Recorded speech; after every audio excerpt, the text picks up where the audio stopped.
ಸತ್ರೆ ನೆನ್ನೆ ನಡೆದಿರುವಂಥ ಒಂದು ಘಟನೆ ಪ್ರತಿಯೊಬ್ಬರಿಗೂ ಸಹ ಒಂದು ಮನಸ್ಸಿಗೆ ಘಾಸಿ ಉಂಟು ಮಾಡುವಂಥ ಒಂದು ಘಟನೆ ಆಗಿರ್ತದೆ. ಹುಬ್ಬಳ್ಳಿಯಲ್ಲೂ ಸ್ಟ್ರೈಕು, ಅದೇ ರೀತಿ ಬಂದ್ ಮಾಡೋದು ಒಂದು ಕಾರ್ಯಕ್ರಮವನ್ನು ಆಯೋಜಿಸ್ಕೊಂಡಿದ್ದಾರೆ. ಅದೇ ರೀತಿ ಹಿಂದೂ ಪರ ಸಂಘಟನೆಗಳು ಸಹ ಒಂದು ಕಾರ್ಯಕ್ರಮಕ್ಕೆ ಭಾಗಿಯಾಗಿದ್ದಾರೆ.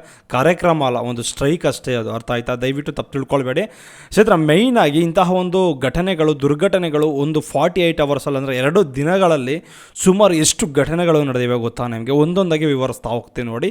ಮೋದಿ ಪರವಾಗಿ ಯಾವುದೋ ಒಂದು ಸಾಂಗ್ ಮಾಡಿರೋದಕ್ಕೆ ಅದಕ್ಕೂ ಒಂದು ಹಲ್ಲೆಯನ್ನು ಮಾಡಿದ್ದಾರೆ. ಅದೇ ರೀತಿ ತುಂಬ ಇಂಪಾರ್ಟೆಂಟ್, ಪ್ರಚಾರಕ್ಕೆ ಹೊರಟಿರಬೇಕಾದ್ರೆ ಮಡಿಕೇರಿಯಲ್ಲಿ ಆಗಿರುವಂಥ ಒಂದು ಘಟನೆ, ಒಂದು BJP ಕಾರ್ಯಕರ್ತರ ಒಂದು ಸಾವಾಗಿದೆ. ಅದೇ ರೀತಿ ಒಂದು ಕಾರಲ್ಲಿ ಒಂದು ಮಹಿಳೆ ಏನೋ ಒಂದು ಕಿರಿಕ್ ಮಾಡ್ಕೊಂಡಿದ್ದಾರೆ, ಅಲ್ಲೂ ಸಹ ಈ ಥರ ಒಂದು ಘಟನೆಗಳು ನಡೀತಾನೆ ಇದೆ ನಮ್ಮ ದೇಶದಲ್ಲಿ. ನಮ್ಮ ದೇಶದಲ್ಲ, ನಮ್ಮ ಕರ್ನಾಟಕದಲ್ಲಿ ನಡೀತಾ ಇರುವಂಥ ಒಂದು ಘಟನೆಗಳು ಇವು. ಈ ಒಂದು ಘಟನೆಗಳಿಗೆ ಮುಕ್ತಿ ಅನ್ನೋದೇ ಇಲ್ವಾ? 8 ತಿಂಗಳಿಂದ ಎಷ್ಟು ದುಂಬಿಗಳು, ಎಷ್ಟು ಗಲಾಟೆಗಳು ಆಗ್ತಿದ್ದಾವೆ ನಮ್ಮ ದೇಶದಲ್ಲಿ, ನಮ್ಮ ಕರ್ನಾಟಕದಲ್ಲಿ. ನಮ್ಮ ದೇಶದಲ್ಲಿ ಅನ್ನೋದಕ್ಕಿಂತ ನಮ್ಮ ಕರ್ನಾಟಕದಲ್ಲಿ ಹೆಚ್ಚಾಗಿ ನಡೀತಿದೆ, ಅರ್ಥ ಆಯ್ತಾ? ಮೊದಲೆಲ್ಲ ಕಾಶ್ಮೀರದಲ್ಲೇ ಆಗ್ತಿದ್ರೆ, ಈಗ ನಮ್ಮ ಕರ್ನಾಟಕದಲ್ಲೇ ಆಗ್ತಿರುವಂಥ ಒಂದು ಘಟನೆಗಳು ಸಿಕ್ಕಾಪಟ್ಟೆ ಆಗ್ತಿದೆ, ಅರ್ಥ ಆಯ್ತಾ? ಇದಕ್ಕೆಲ್ಲ ಏನು ಕಾರಣ, ಇದಕ್ಕೆಲ್ಲ ಏನು ಪರಿಹಾರ? ಸತ್ರ ಇವತ್ತಿನ ಈ ವಿಡಿಯೋದಲ್ಲಿ ಒಂದು ಕೊಲೆ ಮಾಡಿರುವಂಥ ಒಂದು ಆರೋಪಿಯ ತಂದೆ ಏನಂತ ಒಂದು ಹೇಳಿಕೆಯನ್ನು ಕೊಟ್ಟಿದ್ದಾರೆ. ಇದರ ಬಗ್ಗೆ ಫುಲ್ ಡೀಟೇಲ್ ಆಗಿ ಸತ್ರ ನಿಮ್ಗೆಲ್ರಿಗೂ ಗೊತ್ತಿರೋ ಹಾಗೆ ಏನಾಗಿದೆ ಅಂದರೆ, ಹುಬ್ಬಳ್ಳಿಯಲ್ಲಿ ಒಂದು ಚಾಕುವಿನಿಂದ 9 ಬಾರಿ ಇರಿದು ಹಲ್ಲೆಯನ್ನು ಮಾಡಿದ್ದಾನೆ ನೇಹಾ ಅನ್ನುವಂಥ ಒಂದು ಹುಡುಗಿಯ ಮೇಲೆ, ಅರ್ಥ ಆಯ್ತಾ? ಅವರ ತಂದೆ ಅಂದರೆ ಹುಡುಗಿಯ ತಂದೆ ಒಂದು ಕಾಂಗ್ರೆಸ್ ಕಾರ್ಪೊರೇಟರ್ ಆಗಿರ್ತಾರೆ. ಅವರ ಕಾಂಗ್ರೆಸ್ ಅಭ್ಯರ್ಥಿಗೆ ನ್ಯಾಯ ಕೊಡಿಸಲು ಯೋಗ್ಯತೆ ಇಲ್ಲ ಅಂದರೆ ಈ ಸರ್ಕಾರಕ್ಕೆ ಇನ್ನೆಂತಹ ಒಂದು ಕಿತ್ತೋದು ಸರ್ಕಾರ ಗುರು ಇದು. ಯಾಕೆಂದರೆ ಈ ಥರ ಒಂದು ಪದಗಳು ಏನಕ್ಕೆ ಬಳಕೆ ಮಾಡ್ತಾ ಇದ್ದೀನಿ ಅಂದರೆ, ಒಂದಲ್ಲ ಗುರು ಘಟನೆಗಳಾಗಿರೋದು ಸುಮಾರು 5-6 ಘಟನೆಗಳು ಹೆಚ್ಚಾಗಿ ಆಗಿದೆ. ಅಂದರೆ 48 ಅವರ್ಸ್ ಅಂದರೆ 2 ದಿನಗಳಲ್ಲಿ. ಶ್ರೀರಾಮನವಮಿ ಯಾವಾಗ ಆಯಿತೋ ಅವಾಗಿಂದ ಹಿಡಿದು ಇವತ್ತಿನ ತನಕ ಸುಮಾರು ಘಟನೆಗಳು ಆಗ್ತಾನೆ ಇದ್ದಾವೆ. ಏನಕ್ಕೋಸ್ಕರ ಆಗ್ತಾ ಇದೆ? ಅದು ಏನು ಕಾರಣ ಇರಬಹುದು? ನಮ್ಮ ಸರ್ಕಾರನೇ ಕಾರಣ ಇದಕ್ಕೆಲ್ಲ. ಏನಕ್ಕೋಸ್ಕರ ಅಂದ್ರೆ ಮೇಯ್ನಾಗಿ ಈ ಥರ ಒಂದು ಏನಾದರೂ ಘಟನೆಗಳು ಆದರೆ ಸರ್ಕಾರ ತಲೆ ಕೆಡಿಸ್ಕೊಳ್ತಾನೆ ಇಲ್ಲ. ದಯವಿಟ್ಟು ಸರ್ಕಾರದವ್ರು ಏನು ಮಾಡಬೇಕು ಅಂದರೆ ಇದಕ್ಕೆಲ್ಲ ಒಂದು ಕಾನೂನು ಕ್ರಮ ಕೈಗೊಳ್ಳಲೇಬೇಕು. ಯಾಕೆ ಅಂದರೆ ಇಷ್ಟು ಒಂದು ಘಟನೆಗಳು ಆಗ್ತಿದ್ರು ಸರ್ಕಾರ ಕಣ್ಣು ಮುಚ್ಕೊಂಡು ಕೂತಿದೆ ಗುರು. ಏನು ಮಾಡ್ತಿದೆ ಅಂತ ಗೊತ್ತಾಗ್ತಿಲ್ಲ. ಹುಡುಗನ ಒಂದು ಆರೋಪಿಯ ತಂದೆ ಏನು ಒಂದು ತಾಕೀತು ಮಾಡ್ತಾ ಇದ್ದಾರೆ ಅಂದರೆ, ನನ್ನ ಮಗನಿಗೆ ಶಿಕ್ಷೆ ಆಗಲೇಬೇಕು ಅಂತ ಅವರು ಹೇಳ್ತಾ ಇದ್ದಾರೆ. ಬಟ್ ಆದರೆ ತಂದೆ ತಾಯಿಗಳು ಎಷ್ಟು ಕಷ್ಟಪಟ್ಟು ಒತ್ತು ಎತ್ತು ಸಾಕಿರ್ತಾರೆ ಮಕ್ಕಳು, ಇಂತಹ ಒಂದು ಕಾರ್ಯಗಳಿಗೆ ಭಾಗಿಯಾದರೆ ಅವ್ರ ಅಪ್ಪ ಅಮ್ಮ ಎಷ್ಟು ನೊಂದಿರ್ತಾರೆ. ಇಂತಹ ನನ್ನ ಮಕ್ಕಳಿಗೆ ಏನು ಗೊತ್ತಿರ್ತದೆ ಗುರು? ಯಾಕೆ ಅಂದರೆ ಇದು ನಾನು ವಿಡಿಯೋ ಮಾಡ್ತಿರುವಂಥ ಒಂದು ಉದ್ದೇಶ ಏನಪ್ಪ ಅಂದರೆ, ಅವ್ರ ತಂದೆ ಹತ್ಕೊಂಡು ಏನು ಮಾಡ್ತಾರೆ ಅಂದರೆ, ನನ್ನ ಮಗನಿಗೆ ಶಿಕ್ಷೆ ಆಗಬೇಕು, ಏನು ಬೇಕಾದರೂ ಮಾಡ್ಕೊಳ್ಳಿ ಅಂತ ಹೇಳಿದ್ದಾರೆ ಅದಾಯ್ತಾ ಒಂದು ವಿಡಿಯೋದಲ್ಲಿ.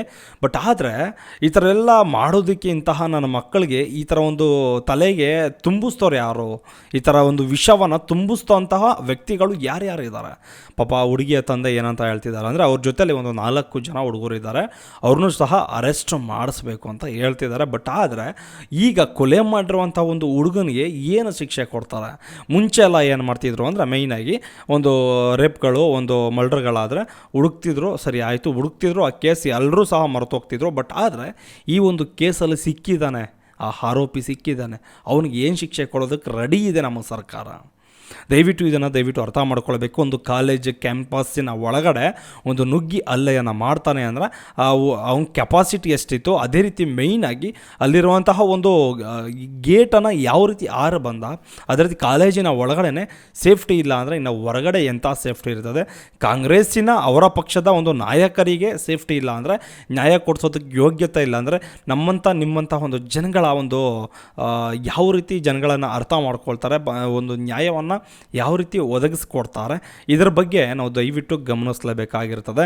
ಒಂದು ಕೃತ್ಯ ಏನಾಗಿದೆ ಅಂದರೆ, ಸುಮಾರು ಮೊನ್ನೆ ಆ ಮುಸ್ಲಿಂ ಹುಡುಗ ಮತ್ತು ಒಂದು ಯುವತಿ ಲವ್ ಮಾಡ್ತಿದ್ರಂತೆ. ಲವ್ಗೆ ಒಪ್ಕೊಳ್ದೆ ಇರುವಂತಹ ಒಂದು ಕಾರಣಗಳಿಂದ ಏನು ಮಾಡಿದ್ದಾರೆ, ಆ ಹುಡುಗ ಒಂದು 9 ಬಾರಿ ಚುಚ್ಚಿ ಒಂದು ಕೊಲೆಯನ್ನು ಮಾಡಿದ್ದಾನೆ, ಅದಾಯ್ತಾ?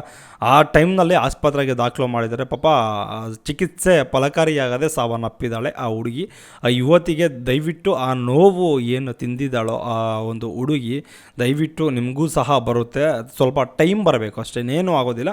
ಸ್ವಲ್ಪ ತಾಳ್ಮೆ ವಹಿಸಿದ್ರೆ ಈ ಒಂದು ಪರಿಸ್ಥಿತಿಗಳು, ಈ ಒಂದು ನೋವಿಗೆ ತಕ್ಕ ಪ್ರತಿಫಲ ಸಿಗುತ್ತೆ. ದಯವಿಟ್ಟು ಕಾಯಬೇಕಾಗುತ್ತೆ, ಅರ್ಥ ಆಯ್ತಾ?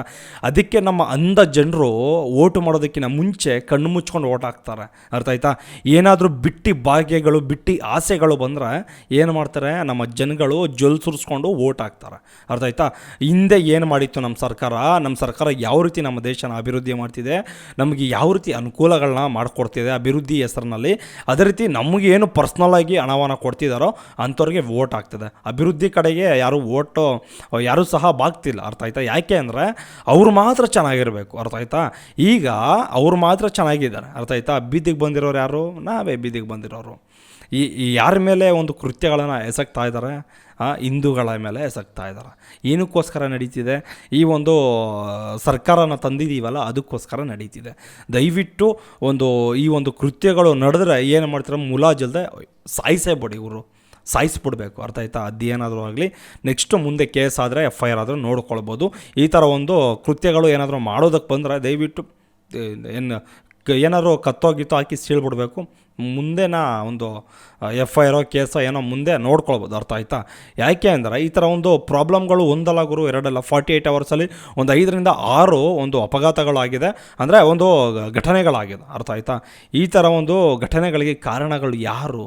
BJP ಹಿಂದೂಗಳ ಮೇಲೆ ಏನಕ್ಕೋಸ್ಕರ ಟಾರ್ಗೆಟ್ ಮಾಡಿದ್ದಾರೆ ಇವರು?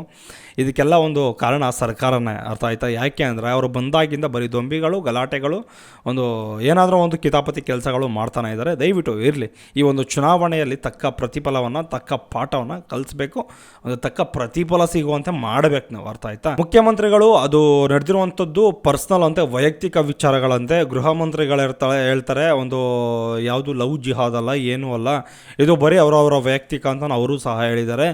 ಯಾಕೆ ಅಂದರೆ ಈ ಥರ ಹೇಳೋದಕ್ಕಿಂತ ಮುಂಚೆ ಒಂದು ಸರಿ ಯೋಚನೆ ಮಾಡಿ ಹೇಳಬೇಕಿತ್ತು, ಅರ್ಥ ಆಯ್ತಾ? ಯಾಕೆ ಅಂದರೆ ಈ ಥರ ಒಂದು ಹೇಳಿಕೆಗಳು ಕೊಡೋದಕ್ಕಿಂತ ಮುಂಚೆ ದಯವಿಟ್ಟು ಯೋಚನೆ ಮಾಡಬೇಕು.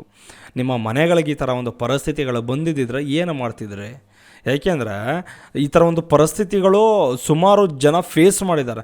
ಮೋದಿ ಬಗ್ಗೆ ಒಂದು ಹಾಡು ಬರೆದಿರೋದಕ್ಕೆ ಒಂದು ಹಲ್ಲೆಯನ್ನು ಮಾಡ್ತಾರೆ. ಏನಕ್ಕೋಸ್ಕರ ಹಲ್ಲೆ ಮಾಡ್ತಾರೆ ಹೇಳಿ? ಮೋದಿ ಬಗ್ಗೆ, ಮೋದಿ ಪರವಾಗಿ ಹಾಡು ಮಾಡಿರೋದಕ್ಕೆ, ಒಂದು ಸಾಂಗನ್ನು ಹೇಳಿರೋದಕ್ಕೆ ಹಲ್ಲೆ ಮಾಡೋದು.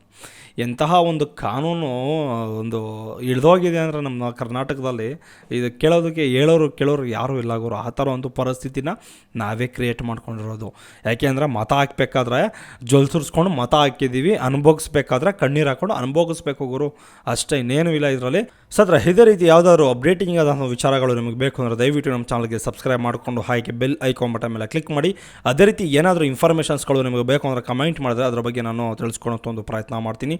ದಯವಿಟ್ಟು ಪದೇ ಎಚ್ಚರಿಕೆಯನ್ನು ಕೊಡ್ತಾ ಇದ್ದೀನಿ. ಮತ ಸಲ್ಲಿಸಬೇಕಾದ್ರೆ, ಮತ ಹಾಕಬೇಕಾದ್ರೆ, ವೋಟ್ ಹಾಕಬೇಕಾದ್ರೆ ದಯವಿಟ್ಟು ನೀವು 100 ಬಾರಿ ಯೋಚನೆ ಮಾಡಿ ಯಾರು ಬೆಸ್ಟ್ ನಾಯಕರನ್ನು ಆಯ್ಕೆ ಮಾಡ್ಕೊಳ್ಬೇಕು. ಅದೇ ರೀತಿ ಯಾರಿಗೋಸ್ಕರ ವೋಟ್ ಹಾಕಬೇಕು? ನಮ್ಮ ಮಕ್ಕಳಿಗೋಸ್ಕರ ವೋಟ್ ಹಾಕಬೇಕಾ, ನಮಗೋಸ್ಕರ ವೋಟ್ ಹಾಕಬೇಕಾ, ನಮ್ಮ ದೇಶಕ್ಕೋಸ್ಕರ ವೋಟ್ ಹಾಕಬೇಕಾ, ಬರೀ ನಾವು ಚೆನ್ನಾಗಿದ್ರೆ ಸಾಕಪ್ಪ ಅಂತ ವೋಟ್ ಹಾಕಬೇಕಾ? ದಯವಿಟ್ಟು ಇದ್ರ ಬಗ್ಗೆ ಯೋಚನೆ ಮಾಡಿಕೊಂಡು ಅಂಧರಾಗಿ ವೋಟ್ ಹಾಕಬೇಡಿ, ಅರ್ಥ ಆಯ್ತಾ? ಕುರುಡರಾಗಿ ವೋಟ್ ಹಾಕಬೇಡಿ. ದಯವಿಟ್ಟು ವೋಟ್ ಹಾಕಬೇಕಾದ್ರೆ ಎಚ್ಚರಿಕೆಯಿಂದ ವೋಟ್ ಹಾಕಿ ಅಂತ ಹೇಳ್ತಾ ಈ ವಿಡಿಯೋನ ಮುಗಿಸ್ತಾ ಇದ್ದೀನಿ. ಬಾಯ್, ನೆಕ್ಸ್ಟ್ ವಿಡಿಯೋದಲ್ಲಿ ಸಿಗೋಣ.